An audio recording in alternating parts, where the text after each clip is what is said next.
buenas noches, gracias por acompañarnos. Siempre es un gusto aquí en Conversando la Noche en Mega TV, dialogar con protagonistas de la actividad social, cultural, política, gremial, deportiva algunas veces. La idea es conocer más a fondo a las personas detrás de cada personaje. Y el doctor Juan José Bernis se vino destacando últimamente, sobre todo por su activismo en defensa de los derechos del trabajador, que es un ámbito complicado en Paraguay, porque no todo el mundo entiende esto y hay una tendencia a creer que aquel que lucha por los trabajadores está luchando por causas de la izquierda o que está, como dicen argentinos, avivando giles, y que en realidad es mejor nomás que estemos todos así sin conocer mucho de nuestros derechos. Sin embargo, es fundamental. Toda democracia se desarrolla con el respeto a los derechos consagrados a los trabajadores. Y la fuerza laboral, en ese sentido, hasta produce más cuando es respetada. Pero hay que trabajar para que se entienda eso. Vamos a una semblanza del doctor Bernis primero y después comenzamos a conversar la noche con nuestro invitado de hoy.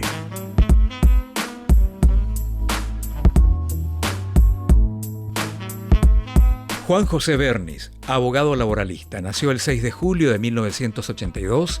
En su infancia vivió durante 10 años en Argentina a raíz del exilio impuesto a su padre y a toda la familia durante la dictadura de Alfredo Stroessner. Se recibió de abogado en la Facultad de Derecho de la Universidad Nacional de Asunción. Realizó su doctorado en la Universidad Católica Nuestra Señora de la Asunción. Hace más de 20 años se encuentra trabajando en el mundo del derecho. Fue funcionario del Poder Judicial durante 4 años.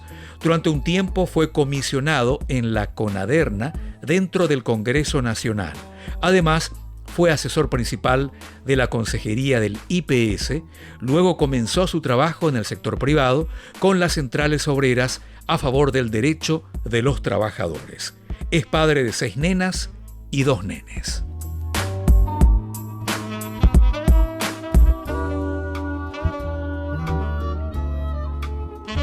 Bien, ya estamos con Juan José Bernis. ¿Qué tal, doctor? ¿Cómo estás? Muy buenas noches, excelente. Acá trabajando día a día por la defensa de los trabajadores. Y como bien mencionaste, hoy en día cuando uno defiende a la clase trabajadora, te dicen zurdo, socialista, sí, comunista. Y yo siempre digo, capitalismo para el trabajador paraguayo, al cual hoy en día le bajan el salario mínimo al 80% y lo dejan sin indemnización. Pero socialismo para nuestros senadores y diputados que se jubilan con 10 años de trabajo con 40 millones de guaraníes al mes. Capitalismo para el trabajador paraguayo que tiene que trabajar 30 años, su patrón se olvidó de aportar 10 años, llega a los 60 años y tiene que trabajar otra vez 10 años más hasta los 70 para poder completar sus aportes porque el empleador no pagó, porque el IPS no fiscalizó, el Ministerio del Trabajo no verificó el cumplimiento de las normas laborales. Entonces los trabajadores ya no se jubilan. Y al modificar y sacar estas leyes están dejando a los trabajadores sin salarios dignos, sin posibilidad de jubilarse, sin posibilidad de acceder a la vivienda digna. Y cuando nos vamos a los hospitales, los trabajadores nos encontramos hospitales sin médicos, sin medicamentos. Vamos a las escuelas de nuestros hijos y encontramos escuelas sin profesores. Y ahora escuchamos que hay una nueva ley que dice que van a sacar la atención médica que nos brindaba el IPS. Nuestro último lugar donde sabíamos que si nuestro padre se enfermaba o nuestro hijo se enfermaba, aunque sea tendrían una cama para ser atendidos. Pero hoy en día vemos que el Ejecutivo también quiere sacarnos ese beneficio. Todos los derechos laborales que por años hemos conquistado, 8 horas de trabajo donde murieron los mártires de Chicago y por eso festejamos el 1 de mayo, salarios dignos, nos están sacando todos esos derechos diciendo que esto va a producir mayor empleo, que le va a ayudar al pequeño emprendedor.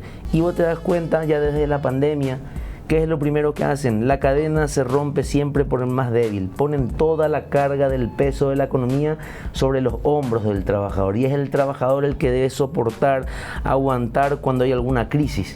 Como suele pasar con el tema de los frigoríficos de carne, por ejemplo. Dejan de exportar porque se les cierra por A o B motivo las fronteras, automáticamente van y piden suspensión de los contratos en el Ministerio del Trabajo. Claro. Le dan la suspensión por 90 días y es nuevamente el trabajador quien se queda sin salario cuando durante todo el año ese frigorífico ganó millones y millones de dinero y no pensó en pagarle más a su trabajador. ¿Por qué? porque en el Paraguay hay un pensamiento de que el salario mínimo es lo máximo que puede ganar el trabajador, cuando el salario mínimo es el piso y es lo mínimo que puede ganar el trabajador.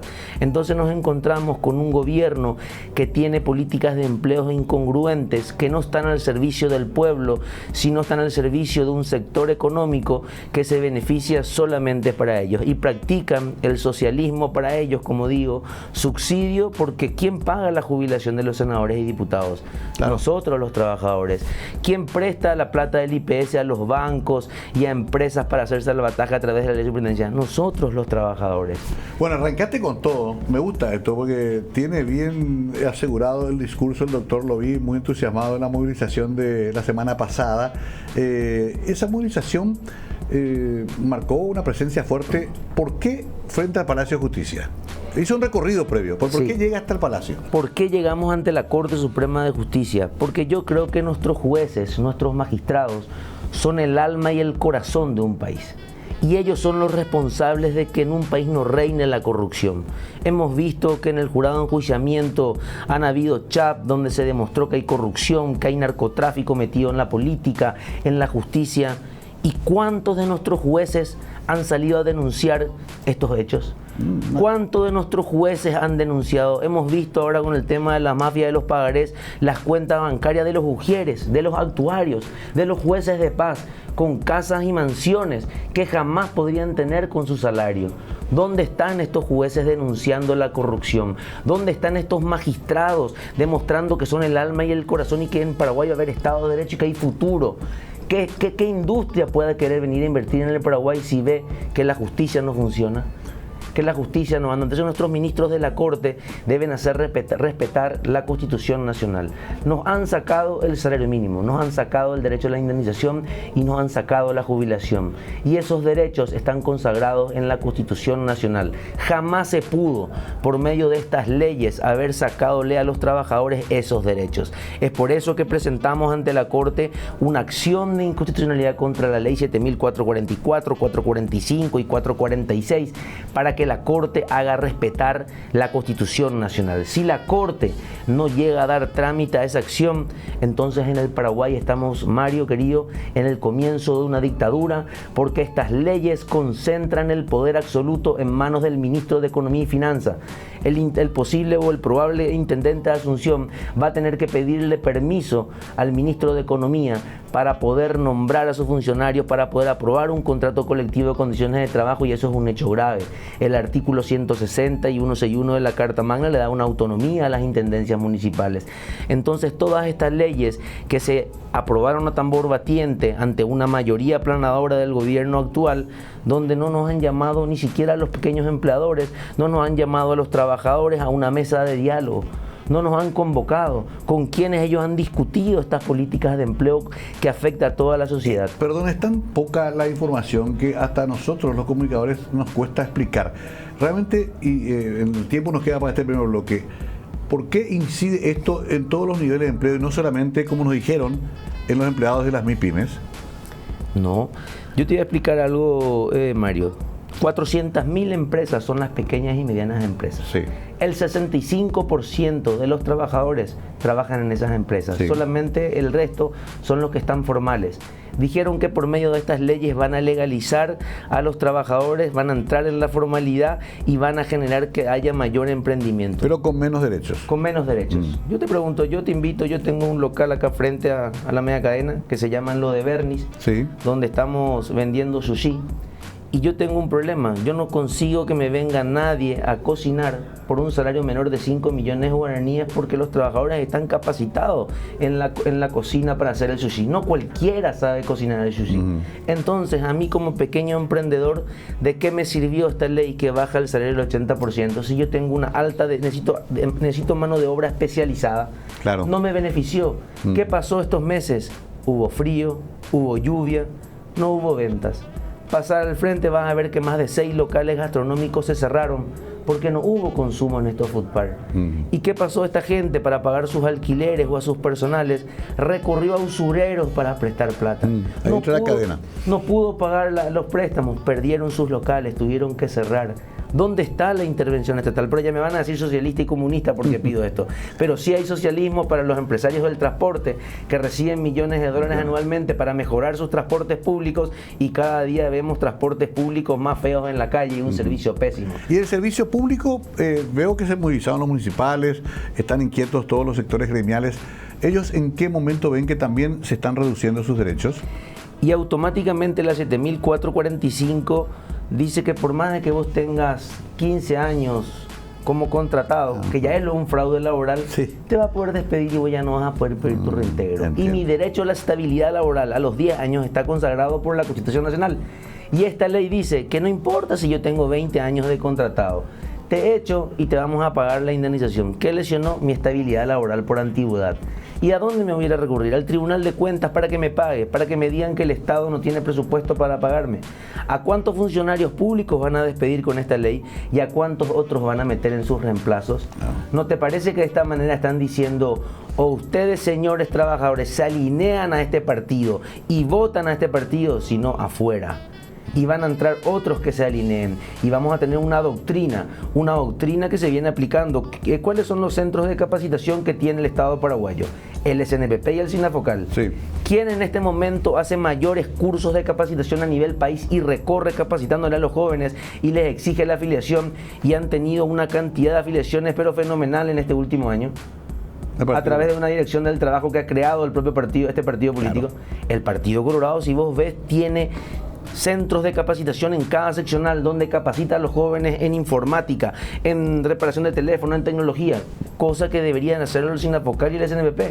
Yo estuve anteayer en la Expo y me acerqué al SINAFOCAL y le pregunté a la funcionaria de nombre Vanessa cuáles son los cursos de capacitación que hace el SINAFOCAL, y lo único que me dijo es que estaban haciendo en este momento, daban constancia a aquellos empleados que trabajaban en el campo con bovinos, con ganado, de que ellos son idóneos para trabajar en eso. Eso es todo. No solamente eso es todo, una simple certificación. No tenemos ninguna capacitación de la nueva era. ¿Cuál es la nueva era? Me voy a la NR y afilio y ahí busco para mi Ahí sí, ahí yo tengo capacitación en tecnología para hacer manejo de sistemas, y hoy en día la tecnología, la inteligencia artificial nos está dejando sin trabajo a vos y a mí, Mario. Sí.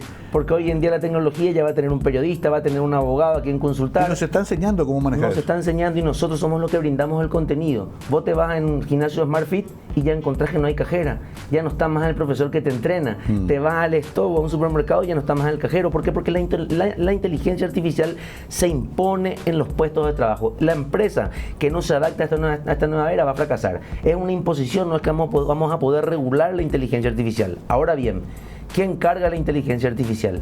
¿Quién carga esa información? Y es ahí donde nuestros legisladores deberían estar legislando, no crear leyes arcaicas que no están adaptadas a los nuevos tiempos. Ahora, perdón, se vuelve entonces al modelo partido-Estado.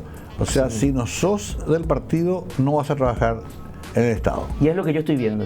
Vos entras en la página de publicidad. Modelo stalinista casi. Vos entras en la publicidad de la página de la ANR y yo estoy asombrado.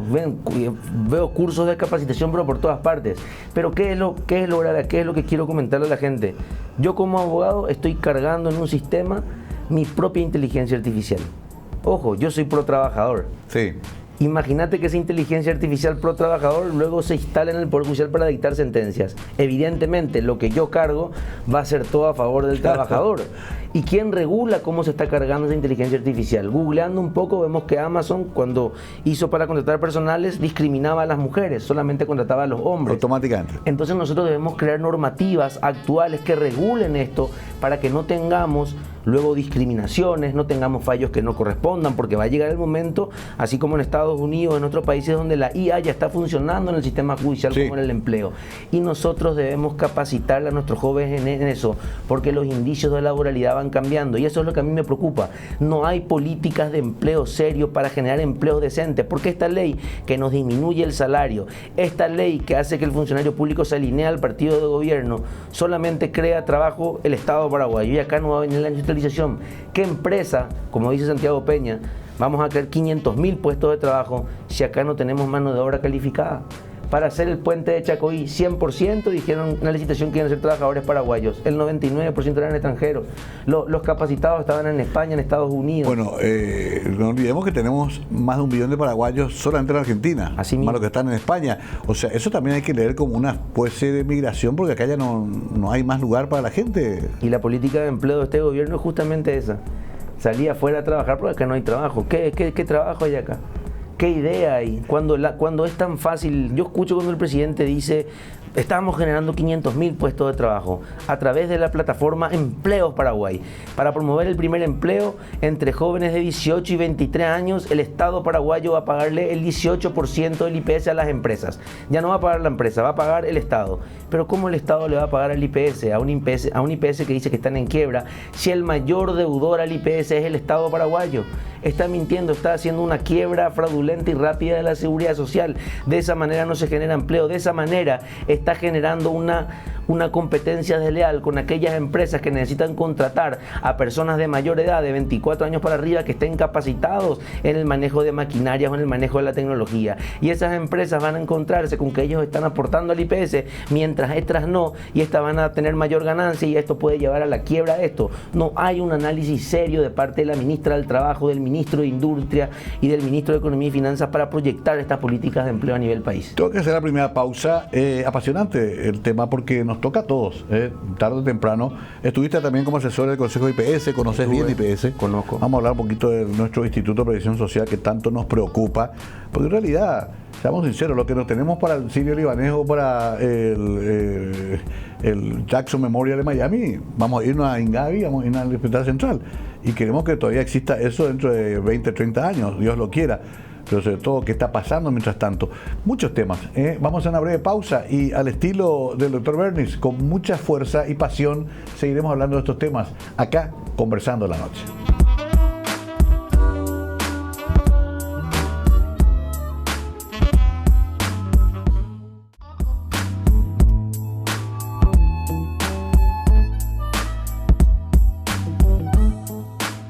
El doctor Juan José Bernis es un abogado laboralista muy activo en todo este tiempo. Ya escucharon en este primer bloque varios de los fundamentos que sostienen su espíritu y también su visión de estos temas.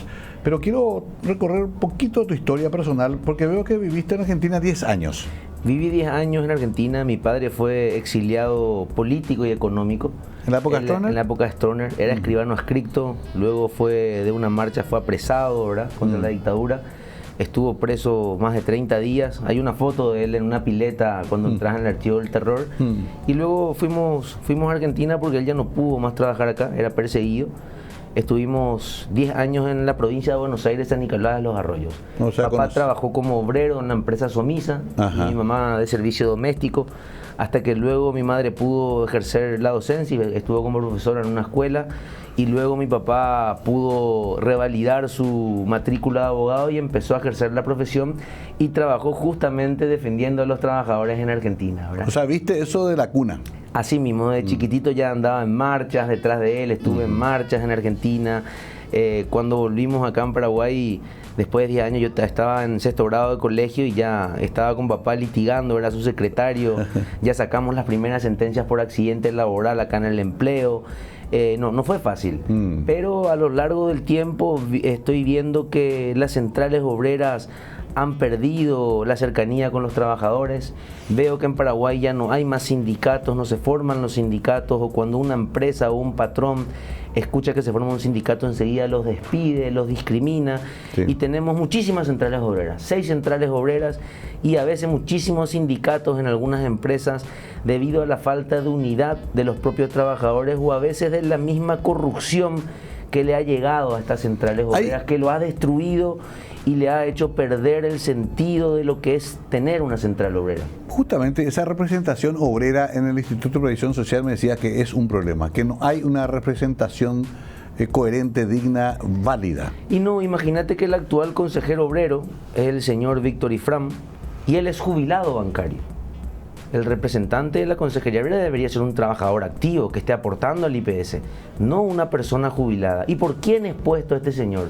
Por una terna de una central que es afín al gobierno y lo colocan ahí y él no defiende el interés de ningún trabajador. ¿Cómo él no se va a oponer a que se amplíen los aportes de 3 años a 10 años del IPS cuando frente a él una abogada dijo que esto va a hacer que ya nadie más se jubile más para evitar una supuesta quiebra del IPS? ¿Cómo él va a permitir que un IPS en quiebra preste 65 millones de dólares a una empresa privada? ¿Cómo él va a permitir como consejero obrero que se sigan dando préstamos de la caja del IPS a los funcionarios que están ahí?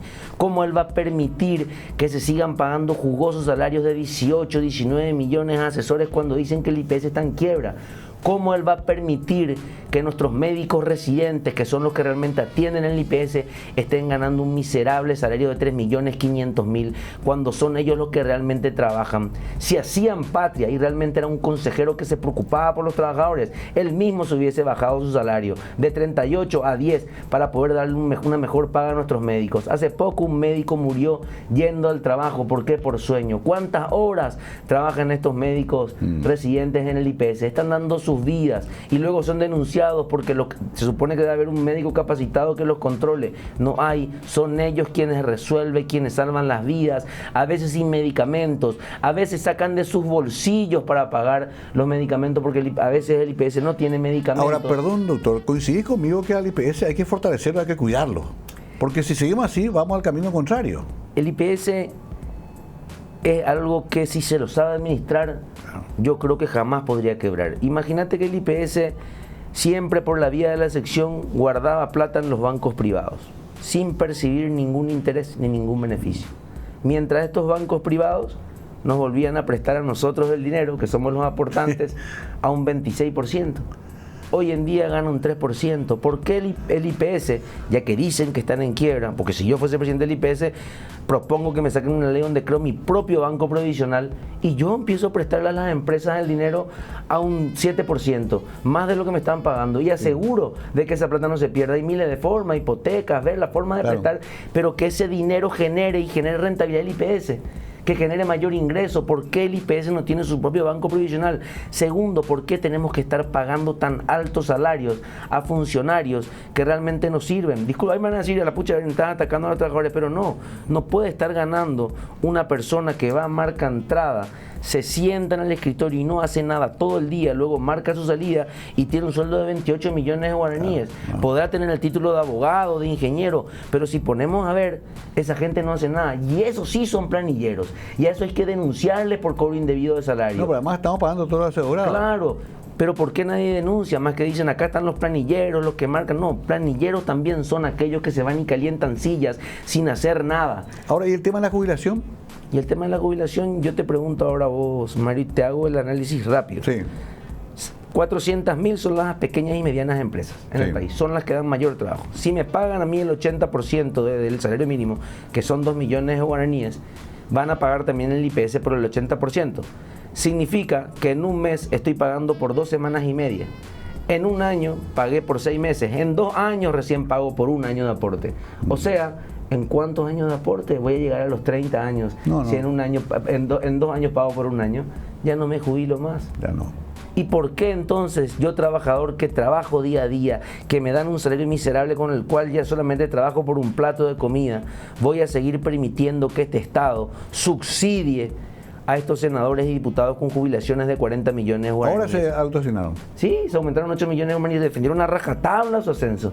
¿Por qué voy a permitir que el presidente de la República aumente los gastos de su caja chica 5.000 millones de guaraníes y que él se vaya en helicóptero a San Bernardino cuando yo, trabajador, tengo que estar ahora aguantando una regulada al transporte público que exige mayor subsidio con mi plata, con lo que yo produzco? ¿Por qué tenemos que permitir que eso nos pase y que cuando queremos reivindicar nuestros derechos nos digan comunistas, socialistas, zurdos, cuando son ellos los que realmente aplican a rajatabla el comunismo, el socialismo? Porque ellos tienen seguros VIP, ellos tienen hasta para hacerse cirugía plástica en los seguros que pagan, ellos tienen salarios jugosos, cupos de combustibles, choferes, guardias de seguridad. ¿Acaso un senador o un diputado es un trabajador?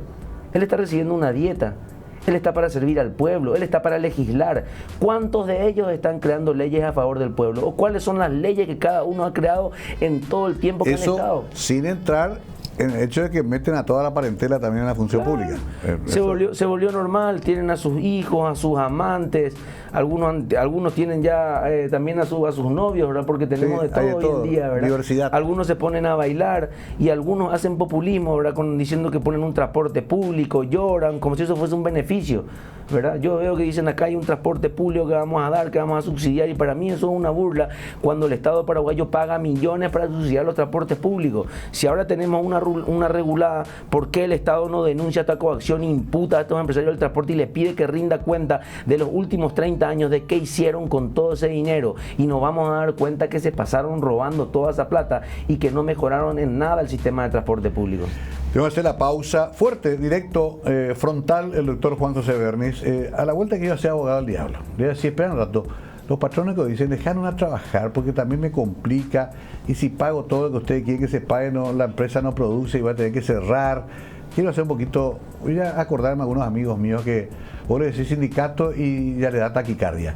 A la vuelta le pregunto sobre eso y mucho más al doctor Juan José Bernis.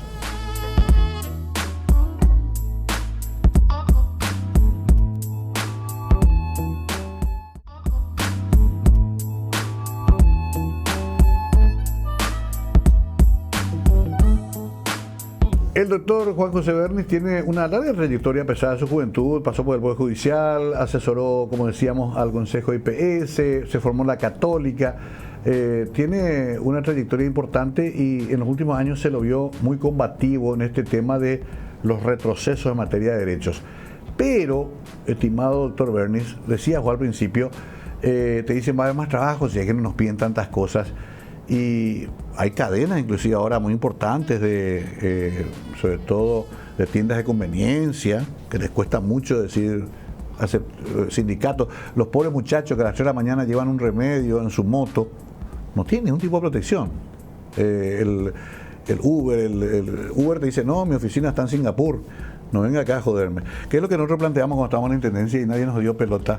En fin, se liberó bastante todo, teníamos muy poca capacidad de respuesta y ahora casi nada. Pero te dicen en defensa muchos empresarios, si me metes sindicato nos vamos a quedar todos sin trabajo, yo voy a poner mi plata en plazo fijo y vos te quedás sin laburo, te vas a la Argentina a trabajar. También hay que buscar un equilibrio, doctor. Claro. ¿Entendés? Entonces, ¿cómo le convences a un empresario que es un buen negocio que tenga un sindicato? Bueno, tenemos el claro ejemplo en Argentina donde triunfaron las ideas libertarias de Milei. Sí. Había muchos beneficios ya para los trabajadores y eso generó una desigualdad y hizo que los empleadores empezaran a correr. Es cierto lo que decís, pero acá en Paraguay se da totalmente lo contrario. Acá estamos sacándole todos los derechos a los trabajadores y le estamos haciendo pasar hambre. Claro. Y tenemos que ya había poco luego. Que había poco. Y tenemos un sector empresarial que en este momento puede despedir a cualquier trabajador sin indemnizarlo. O sea, acá ya no hay derechos. La balanza está desigual. Vos me decís que los empresarios hoy en día odian que se cree un sindicato. Claro, ¿cómo no lo van a odiar si nuestras centrales obreras han utilizado la formación de los sindicatos para pedirle plata al patrón y extorsionarlos? Se utilizó mal la normativa. Teníamos dirigentes inmersos en la corrupción, sin moral, sin alta honestidad. Entonces cualquier empleador común, serio, honesto, yo no quiero sindicato para que me venga a extorsionar, claro, para que me establezca un contrato colectivo donde me pida excesivos beneficios que yo no voy a poder cumplir y que realmente tengo que llevar mi plata afuera. Eso fue lo que pasó y por eso es que hay un odio, porque faltan líderes o que los jóvenes honestos nos inmiscuamos, nos metamos en este tema laboral. Sí. Te voy a dar el siguiente ejemplo. Yo desde mi profesión hoy en día me he aliado con 2 empresarios. Okay. Uno que me da la posibilidad de ofrecerle motos a los trabajadores 0 kilómetros sin importar que estén en Inforcom. Con esa moto ellos están generando su primer empleo. Y estoy viendo que tengan un seguro privado y tengan seguridad jurídica de parte mía. Esos mismos trabajadores que hoy trabajan en moto, que están sacando un buen promedio entre 5 a 6 millones de guaraníes al mes, ya le estamos viendo con otros empresarios con los cuales nos hemos asociado y estamos haciendo ahora más de 1000 departamentos en limpio, le estamos dando la posibilidad de que tengan su propia vivienda a 1 millón de guaraníes por mes. Que no vamos a mirar el Inforcom, más que cuando completas 36 meses ya podés entrar a tener tu departamento de 3 ambientes con cochera incluida en la zona central. Hicimos una alianza. Yo que defiendo a los trabajadores, me he aliado con empresarios que tienen poder económico para poder ofrecerle trabajo, viviendas dignas y dentro de muy poco un servicio odontológico y de salud de los trabajadores. Pero eso tiene que ser el Estado, doctor. Pero el Estado no lo hace. ¿Por qué vamos a esperar a que Bernie se candidate para senador o que Bernie se candidate para senador? Nosotros desde ahora, como ciudadanos comunes, podemos empezar a hacer esto. Y lo estamos haciendo. ¿Y qué hice yo? Porque yo soy un representante de los trabajadores. Podría decirse que soy un sindicalista. Me he aliado, he hecho una mesa de diálogo donde le dije a los patrones, ustedes quieren ganar, nosotros también. ¿En qué le ayudamos? Entonces en esa mesa de diálogo se establece una igualdad y todos ganamos. ¿Qué le afecta al empresario honesto? El contrabando de azúcar, el contrabando de tomate. Eso hace que nuestros empresarios de acá, de nuestro país, tengan pérdidas. ¿Quiénes somos los controladores de que eso no pase? No solamente el Estado, nosotros, el pueblo, somos los que debemos empezar a tener un comportamiento honesto y real y empezar a desechar a todos estos gremios sindicales que han caído en la corrupción. Porque hoy en día tenemos centrales que solamente consiguen colocar a un consejero obrero que le responde a ellos, que también actúan como los senadores y diputados, que consiguen cargos para sus amantes, para sus esposas, para sus hijos, y eso destruye al movimiento obrero. Ahora, si tuviésemos un movimiento obrero honesto que realmente apoyara al sector empresarial, el diálogo va a ser constante y te puedo asegurar que no es que vamos a formar un sindicato por empresa, tendríamos una sola central a nivel país donde por ley todos los trabajadores aportarían a esa central y habría una equidad y una igualdad, porque ahí tendríamos una central fuerte, poderosa, donde todos los trabajadores paraguayos podrían afiliarse sin necesidad de formar gremios sindicales en empresas, establecer contratos de trabajo marco por rama para los albañiles que están en estado de abandono, para los guardias de seguridad que mueren en la calle sin ganar el mínimo legal,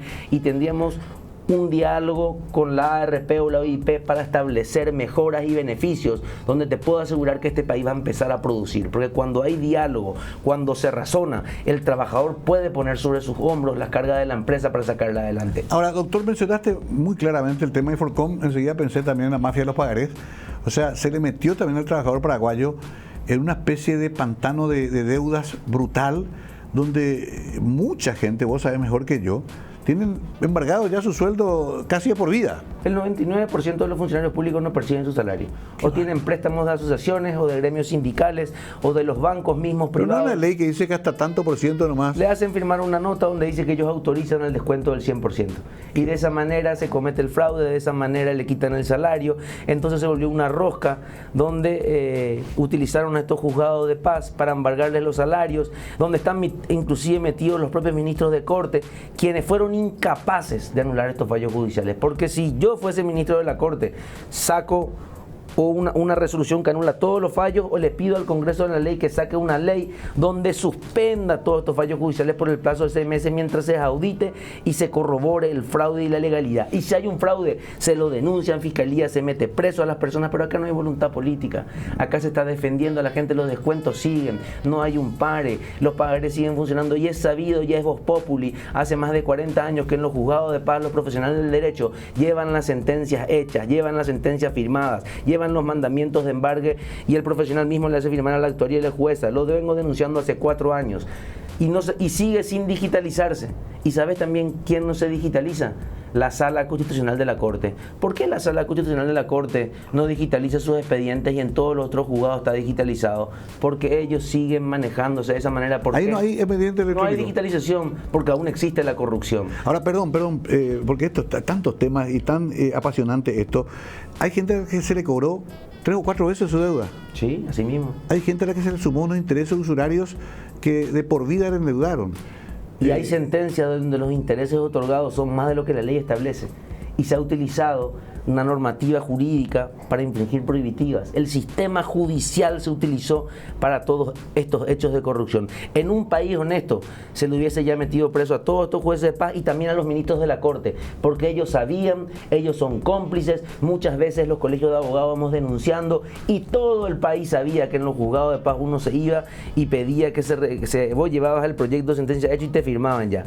Así como también utilizan los juzgados de paz a veces algunas madres para alejarle a los padres de sus hijos porque tienen nueva pareja o viceversa, los padres a las esposas porque tienen nueva novia, ¿verdad? Se utiliza mucho el tema de la violencia de forma indiscriminada y se utiliza una normativa legal para castigar a de repente a un padre de familia, o también en el trabajo. Algunos empleadores dicen que hubo violencia de su trabajador hacia su patrón y se van al juzgado de paz y en el día te dan la medida cautelar de alejamiento y ya no podés más entrar al trabajo. Claro. Ahora, perdón, doctor, porque también tengo que volver a ser abogado del diablo, porque muchos amigos míos que están legalmente constituidos como empresa financiera dicen, los muchachos están aprovechando para no pagar su deuda. La deuda hay que pagar, doctor. O sea, si yo presto mañana para comprar mi heladera, como he hecho tantas veces en mi vida, sé que tengo 30 cuotas y tengo que pagar.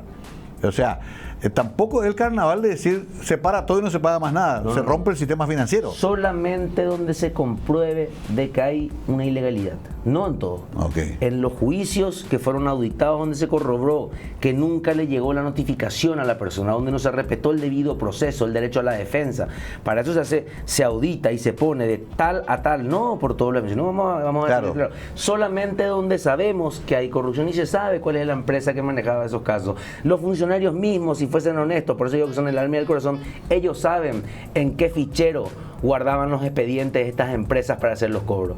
Eso que ellos no saben es mentira. No quieren colaborar ni ayudar con la justicia porque son cómplices y forman parte del esquema y se han enriquecido. Jamás una Ujier puede estar viajando por Europa ganando el sueldo que gana. Jamás una Ujier puede tener una Land Cruiser que ni siquiera yo, que trabajo en la profesión, que manejo más de 90.000 casos, tengo la posibilidad de comprarme. Entonces, ¿eso qué es? Eso significa corrupción y formó parte del esquema y hasta hoy en día siguen libres. Qué fuerte el doctor Juan José Bernis. No se calla nada. Ya sabíamos que iba a ser así.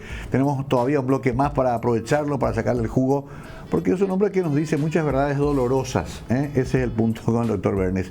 No tiene pelos en la lengua, puede ser incómodo inclusive para muchos. Hacemos la pausa y volvemos.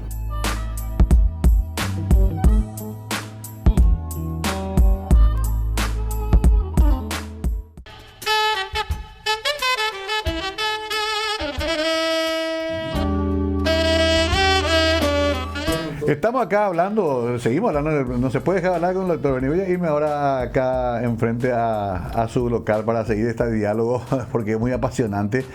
Pero sí, el tema contigo, doctor Bernis, es que también decir lo que tienen que decir los sindicatos, eso no cae bien a veces. Porque el sindicalista quiere ser casi una figura sacrosanta y no lo es muchas veces. Y hay que depurar también eso. Tenemos que depurar, han caído a veces en los mismos vicios que tienen nuestros senadores y diputados, han utilizado la fuerza gremial para colocar a sus parientes, a sus hijos, a sus esposas, y eso no está bien. Es por eso que yo creo que debe haber una renovación, los trabajadores debemos volver a organizarnos, crear una nueva central que realmente se gane la confianza de los jóvenes y los trabajadores paraguayos. Hoy en día ya hay un descrédito hacia las centrales, hay un descrédito hacia las mismas. ¿Por qué? Porque hace más de 40 años vemos a los mismos presidentes en las mismas centrales. Algunos de ellos tienen 90 años y ellos ya no son más trabajadores. Claro. Yo creo que desconocen la problemática laboral, desconocen cuál es el problema de un guardia de seguridad.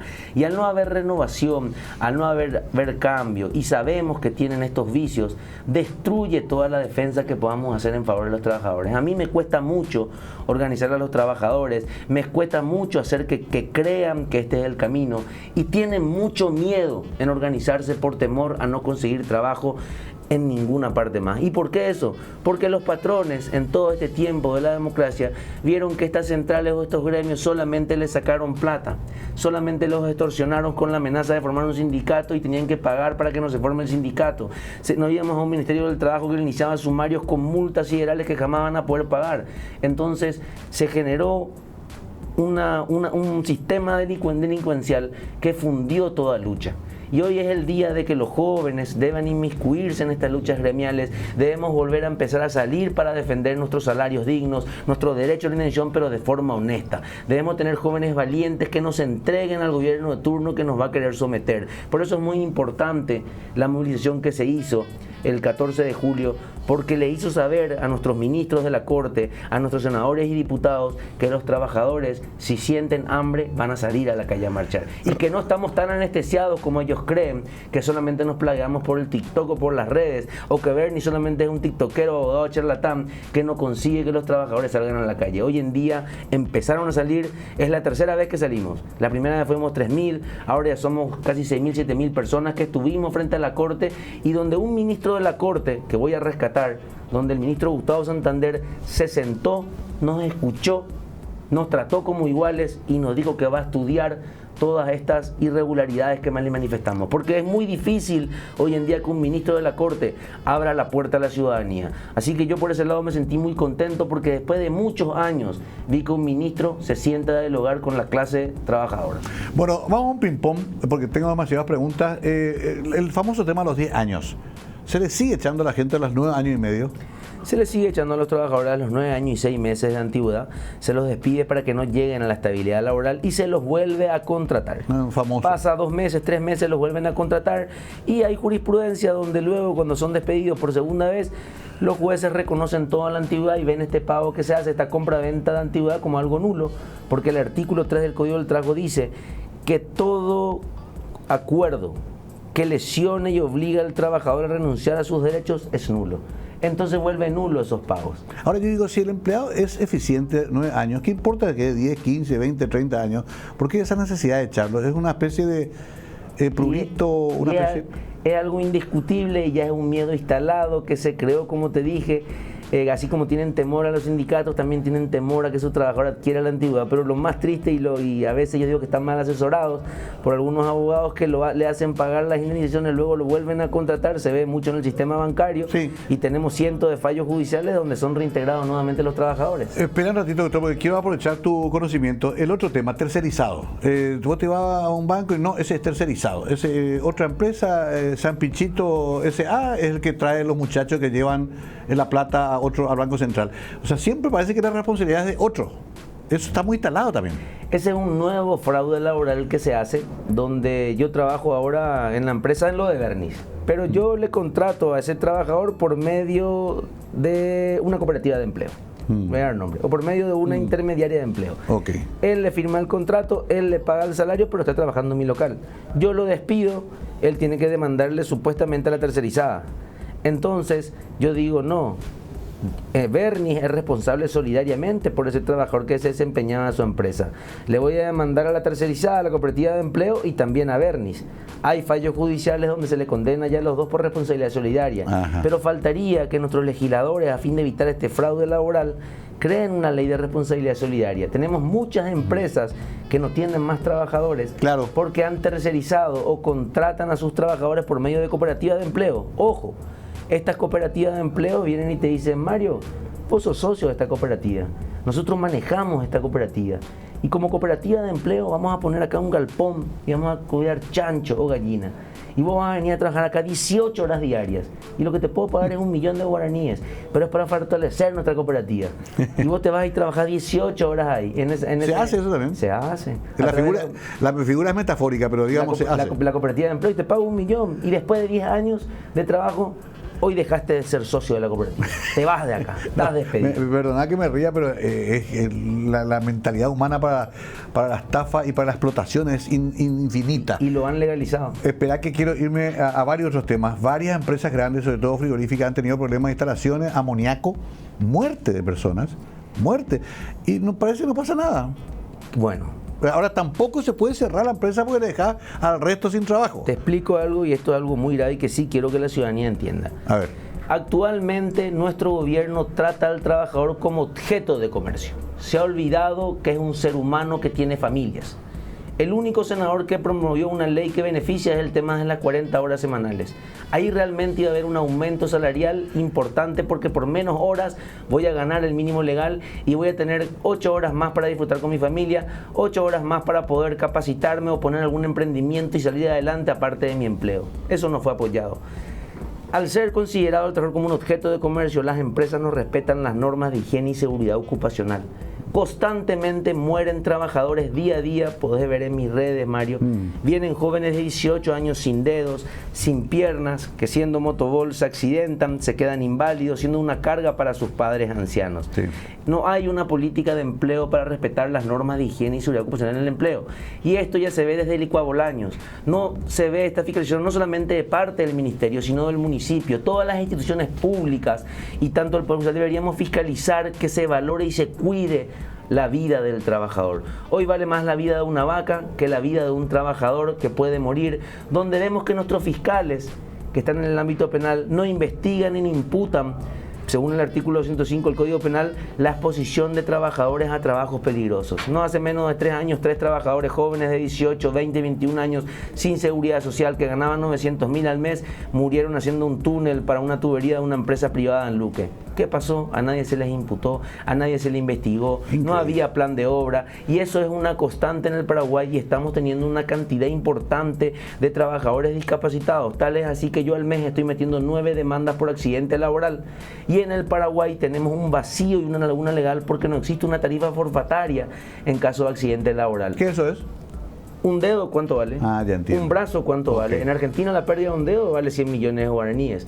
Hace 15 días conseguí por primera vez, porque antes cuando moría un trabajador te daban 30 millones de guaraníes de indemnización por la muerte.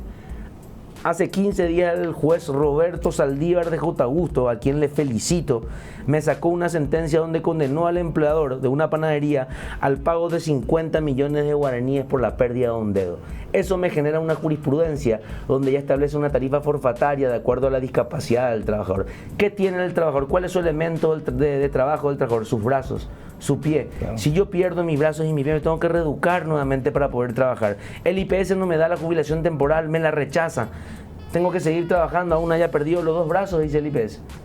Entonces me vuelvo un discapacitado donde... Parece que escucho una película de ficción. Me deja mi esposa, me abandonan mis padres porque ya nadie le quiere al que no es útil.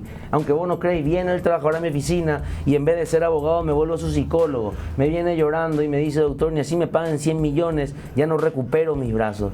¿Cómo me ayudan? ¿Qué empresa tengo una ley que me diga que me va a contratar para que yo siga con mi vida? ¿Cómo me preocupo por esta cantidad de discapacitados? ¿Cuál es el censo de trabajadores discapacitados si yo recibo esta cantidad en mi oficina? Claro, no existe. Bueno, se nos acabó el tiempo, sonó la campana lastimosamente porque tenía varias otras preguntas para el doctor tipo consulta ya, pero yo sé que vamos a seguir hablando mucho todavía.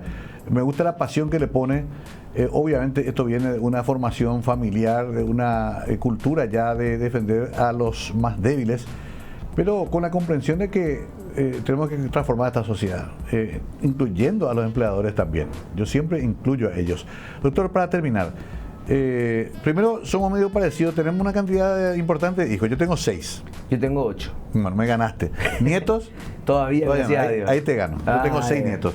Pero está bien, confiamos en el Paraguay, produjimos lindos hijos y buenos hijos, buenos ciudadanos. Otra cosa, tiraste así de paso nomás, si fuera, yo no soy senador ni diputado, pero muchos dicen, este se va a ir al Senado alguna vez o quiere irse. Yo me voy a candidatar para senador, Mario. Ok, es importante que lo diga. Eso no, nunca, que se yo. Voy a candidatarme, yo creo que voy a ser muy útil para la sociedad. Ahora bien, yo no tengo dinero como otros políticos. Claro, que compran su banca. Yo voy a hacer una campaña limpia donde con hechos, de acuerdo a mi trabajo de más de 25 años, he demostrado a la ciudadanía que vengo desempeñando un papel en defensa de los trabajadores. ¿Y en qué equipo político, con qué partido? Todavía no tengo ningún partido político, Mario. Pero estoy siendo libre, independiente, sí estoy hablando con todos los sectores, me estoy juntando, tratando de acercarme, pero también veo que es muy difícil que los trabajadores voten con este sistema electoral. Como te dije, recibo 144 personas por día, voy anotando su número de teléfono, número de cédula, y me doy cuenta que trabajan acá en Asunción, pero algunos vinieron de Encarnación. Claro. Y ese domingo, día de la elección, no van a tener el dinero, yo no tengo la estructura para llevar la Encarnación a votar. Entonces, este sistema electoral que tenemos debemos modificarlo para que todos los trabajadores puedan votar. Los guardias de seguridad desde su trabajo.